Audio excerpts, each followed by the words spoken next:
আল্লাহ জানিয়েছেন পাক কালামের ভেতরে।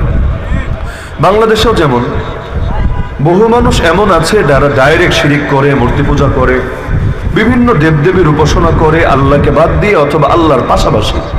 আর কিছু মানুষ আছে এমন যারা মূর্তির পূজা করে, গোলাম বা বান্দা এটা বলে নিজেদেরকে পরিচয় দেয় না, তবে তাদের জীবনী ঘাটলে দেখা যায় গোলামিও করে না। কোনো ক্ষেত্রে আল্লাহর বিধানকে চূড়ান্ত মনে করে, কোনো ক্ষেত্রে অন্যের বিধানকে চূড়ান্ত মনে করে। যেমন এই বাংলাদেশে বহু লোক এমন আছে যাদের নামাজের রব একজন, রাজনীতির রব আর একজন, যাদের যাকাতের রব একজন কিন্তু অর্থনীতির রব আরেকজন, যাদের হজের রব একজন কিন্তু বিচার আচারের কোর্ট কাচারের রব আরেকজন, যাদের কোরবানির রব একজন কিন্তু তাদের পার্লামেন্টের রব আরেকজন, যাদের ব্যক্তিগত আমলের রব একজন কিন্তু সংবিধানের রব আবার আরেকজন।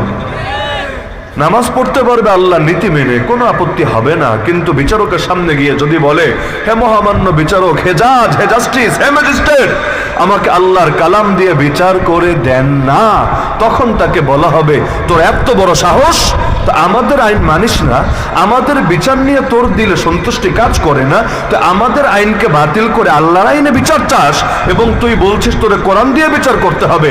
পক্ষে গেলেও মানিস, বিপক্ষে গেলেও মানিস, কারণ দুনিয়ার সবাই তোরে ঠকাতে পারে, আল্লাহ ঠকাবে না।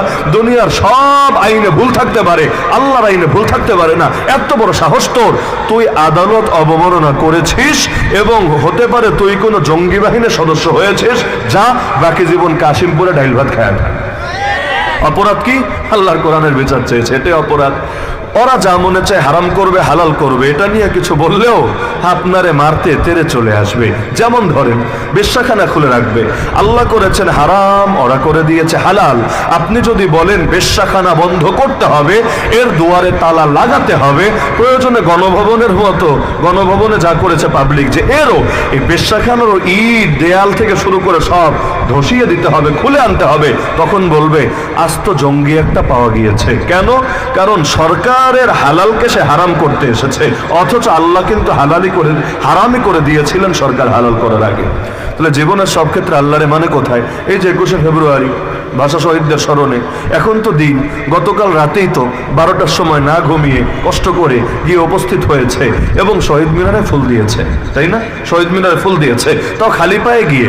জুতা পায়ে দিলে আবার পাপ হবে, কবরের মধ্যে মায়ের হবে, মায়ের। এজন্য জুতা মোবারক খুলে খালি পায়ে গিয়ে ফুল মোবারক দিয়ে চলে এসেছে। সারাদিন যত ফুল দেওয়া হবে, সন্ধ্যাবেলা এগুলো ঝাড়ু দিয়ে নিয়ে আবার ডাস্টবিনে ফেলে দিবে। কবরে পার্সেল করবে না, কবর ফুটা করে ফুলগুলো কবরে ঢুকায় দিবে না। সারাদিন বসে যত লাখ টাকার না কোটি কোটি টাকার ফুল দেওয়া হবে, ফুলগুলোর পরিণতি হবে ঝাড়ুর বাড়ি খেয়ে ডাস্টবিনে গিয়ে পড়তে হবে। আরে কি লাভ হলো এই ফুলগুলো দিয়ে?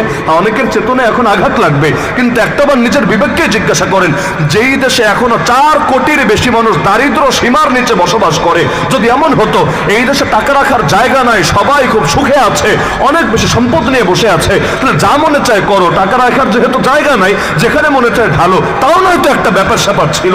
কিন্তু যেই দেশে এখনো 4 কোটির বেশি মানুষ দারিদ্র সীমার নিচে আছে, এখনো কত মানুষ নুন আনতে গেলে পান্তা ফুরিয়ে যাচ্ছে। আরে সব মানুষের আলোচনা রাখেন, এই বাংলাদেশের আলেম সমাজ এখনো কি পরিমাণ কষ্টে আছে। এখনো এই দেশের গ্রামাঞ্চলে অধিকাংশ আলেমের মাসিক বেতন কত? 2,000, 3,000, 5,000, 6,000 বেতন কত? তার চাইতে বড় কথা হলো বাকি কত, বাকি কয় মাসের বেতন কত? এর চাইতে 6 মাস বাকি, 10 মাস বাকি, 8 মাস বাকি। তাহলে এই যদি হয়, দেশের সবচাইতে সম্মানিত যারা, তাদের মধ্যে অন্যতম যে আলেম সমাজ, তাদের পরিণতি, অন্যদের পরিণতি আর নাই বা বললাম। তাহলে যেই দেশে এখনো মানুষ অভাবে আছে, ওই দেশের মানুষ অপচয় করে কিভাবে? হ্যাঁ, কেউ পারলে আমাকে বিজ্ঞান দিয়ে বোঝাক, ধর্ম রাখেন, ধর্মরে সাইডে রাখেন, বিজ্ঞান দিয়ে আমাকে বোঝাক, হুজুর 10 কেজি ফুল দিলে কবরে 10 দিন সুখ থাকে, আর ফুলের পরিমাণ 1 মন হলে মোটামুটি 2 মাস মায়ের পিঠ বন্ধ থাকে, কবরে আয়না ঘরে ঢুকায় না, নিয়া ওই আলাদা ইলেকট্রিক চেয়ারে বসে সপ্তকও দেয় না ফেরেশতা, এবং আরো যারা আছে তারা তারে মারে টারে না, সাপও কামড়ায় না, বিচ্ছুও সবল দেয় না। আলহামদুলিল্লাহ। তাহলে আমি তাশকিল করব, প্রত্যেক ওয়াজে গিয়ে গিয়ে বলবো, ভাই আর কিছু পারেন বা না পারেন, অমুক দিনে শহীদদের স্মরণে ফুল দিয়েন। কেন? ফুল দিলে কবরে সুখ হবে, ফুল দিলে কবরে শান্তি হবে। কিন্তু ধর্ম রাখেন, বিজ্ঞান দিয়ে এমন কোন উদ্ভট যুক্তি কেউ কোনোদিন প্রমাণ করতে পারবেন? যদি না পারেন, তাহলে ফুল দিয়ে কি লাভ হবে? লাভটা কি আমাকে বুঝান। হ্যাঁ, এই টাকাগুলো দিয়ে যদি শহীদদের ফ্যামিলির সেবা করা হতো। তাদের ফ্যামিলি নাই, এই আবু সাইদ চলে গেছে, তার পরিবার নাই, মুগ্ধ চলে গেছে, তার পরিবার নাই, সালাম, বরকত, রফিক, জব্বার শহীদ হয়েছে সেই আন্দোলনে, ভাষা আন্দোলনে, কিন্তু তাদের আত্মীয় স্বজন কেউ না কেউ দুনিয়াতে নাই, অবশ্যই আছে। তারা খেয়ে আছে নাকি না খেয়ে আছে, ঠিকমতো কাপড় চোপড় পাচ্ছে নাকি ছেঁড়া জামা পরে দিন কাটাতে হচ্ছে, তাদের কর্মসংস্থানের ব্যবস্থা হয়েছে নাকি বেকারত্বের অভিশাপ নিয়ে ঘুরতে হচ্ছে, এটা নিয়ে কোন সরকারের ফিকির আছে, কোন মিডিয়ার ফিকির আছে? এই প্রথম আলো, ডেইলি স্টার থেকে শুরু করে চেতনা, বাজরা, এগুলো নিয়ে কবে প্রতিবেদন ছেপেছে, এগুলোর খোঁজ খবর কবে নিয়েছে? অথচ এত কোটি কোটি টাকা লাগতো না। এর 10 ভাগের 1 ভাগ টাকা দিয়েও যদি তাদের ফ্যামিলি সেবা করা হতো, নিঃসন্দেহে এটা শহীদদের জন্য বড় একটা খেদমত হতো, বড় অবদান হতো।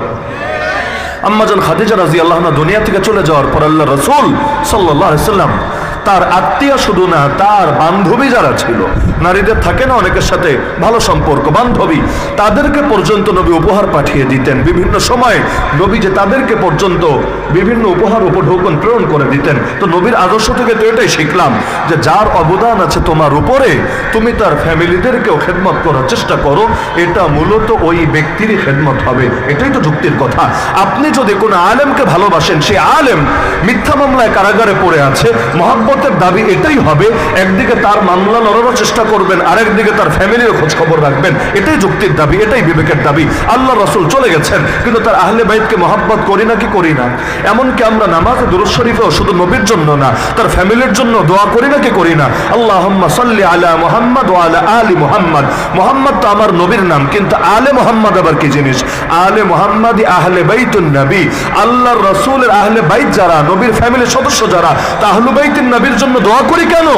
এজন্যই দোয়া করি কারণ নবী যেমন ভাবে তাকে সম্মান দেখাতে হয়, তার ফ্যামিলিকে সম্মান দেখালে এটাও মূলত তার প্রতি সম্মান হয়। কুল লা আসআলুকুম আলাইহি আজরা ইল্লাল মাওয়াদ্দাতা ফিল কুরবা, এর একটা তাফসীর এটাও বটে। তাহলে শহীদদের যদি খেদমত করত, অবশ্যই যৌক্তিক ব্যাপার হতো এবং আমাদের সকলের সমর্থন থাকতো এবং প্রত্যেকে 2 টাকা দিয়ে হলেও এই খেদমতে শরীক থাকতো। কি থাকতেন না আপনারা? কি থাকতেন না? অবশ্যই থাকতেন। কিন্তু এগুলো না করে শহীদদের নামে মূর্তি বানালে শহীদদের কি ফায়দা হবে? আল্লাহ তাআলা বরকত দান করুন, রহমত বর্ষণ করুন শহীদ আবু সাঈদের ফ্যামিলির উপরে। শহীদ হওয়ার পরেই তার ফ্যামিলি সরকারকে জানিয়ে দিয়েছে, অনেকেই হয়তো জানেন, যে আমাদের আবু সাঈদের নামে কোনো ভাস্কর্য, কোনো মূর্তি নির্মাণ করা যাবে না, আমরা কিছুতেই সমর্থন করি না। আসলেই তাদেরকে 1000বার ধন্যবাদ দেওয়া দরকার, তাদেরকে 1000বার শুকরিয়া জানানো দরকার। এরকম ঈমান তো প্রত্যেকের ভেতরে থাকা দরকার, যে যে চলে গেছে তার জন্য পারলে দোয়া করো আল্লাহর কাছে, কিন্তু তার নামে মূর্তি বানাবা, ভাস্কর্য বানাবা, এটা তার কি উপকার হবে? উল্টো এর দ্বারা এই তার নামে যে গুনাহগুলো ছড়ায় দিচ্ছ, এটা তার জন্য মানহানি বটে, লজ্জাজনক বটে।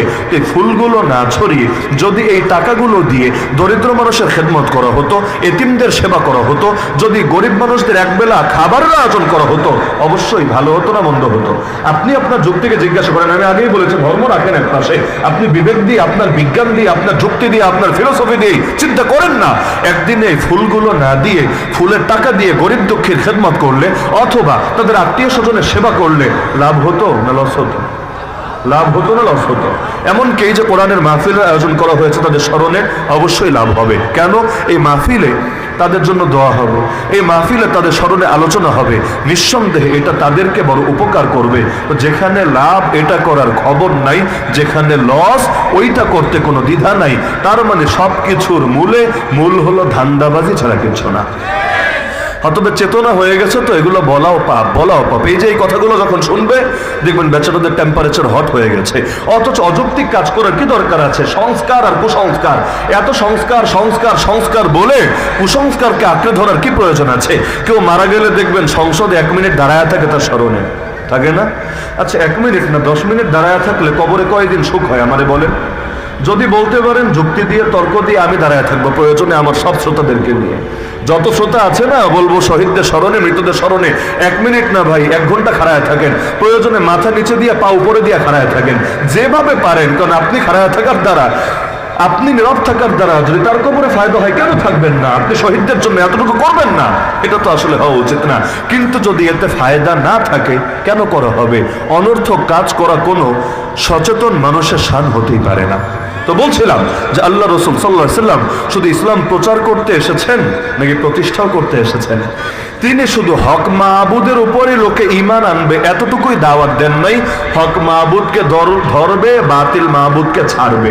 হক মাহবুদকে ধরবে, বাতিল মাহবুদকে ছাড়বে।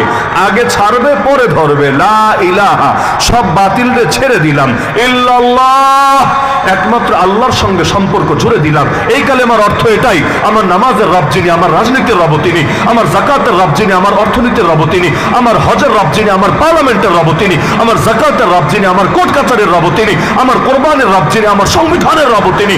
জীবনের সব ক্ষেত্রে রব আমার একজনই। আরে মসজিদও আল্লাহ, মাদ্রাসায়ও আল্লাহ, মাহফিলও আল্লাহ, খানকায়ও আল্লাহ, তাবলীগও আল্লাহ, মার্কাজেও আল্লাহ, রাষ্ট্রেও আল্লাহ, রাজনীতিতেও আল্লাহ, অর্থনীতিতেও আল্লাহ, বিচারাচারেও আল্লাহ, আইন কানুনেও আল্লাহ, শিক্ষা দীক্ষায় আল্লাহ, সভ্যতায় আল্লাহ, সংস্কৃতিতেও আল্লাহ, বিনোদনেও আল্লাহ। জীবনের সব ক্ষেত্রে শুধু আল্লাহ আল্লাহ আল্লাহ। রূহের জগতে আল্লাহ প্রশ্ন করেছেন, আমি কি তোদের রব না? আমরা বলেছি অবশ্যই আল্লাহ, আপনি আমাদের রব। মরার পরে প্রথম প্রশ্নই করা হবে, মান রব্বুকা, কে তোর রব? আমরা বলবো ইনশাআল্লাহ, ইনশাআল্লাহ বলবো রব্বি আল্লাহ, আল্লাহ আমাদের রব। জন্মের পরে আজান শোনানো হয়েছে, ইকামত শোনানো হয়েছে, ডান কানে এবং বাম কানে বুঝিয়ে দেওয়া হয়েছে আল্লাহই রব, আল্লাহই বড়, আল্লাহ ছাড়া কোনো মাহবুদ নাই, দ্বিতীয় কোনো মাহবুদ হতেই পারে না। এই যে ঘোষণা দিয়ে দেওয়া হয়েছে ডান কানে আর বাম কানে, আজান ইকামত হয়ে গেছে, নামাজটা খালি বাকি আছে। এজন্য জানাজার নামাজে আজান লাগে না, ইকামত লাগে না, কারণ আজান ইকামত তো হয়ে গেছে। মাঝখানে অল্প সময় নিয়ে বান্দা দুনিয়াতে এসেছে, তো যেহেতু শুরুতেও আল্লাহ, শেষেও আল্লাহ, মাঝখানেও সে আল্লাহর সাথেই সম্পর্ক জুড়ে রাখতে হবেই হবে।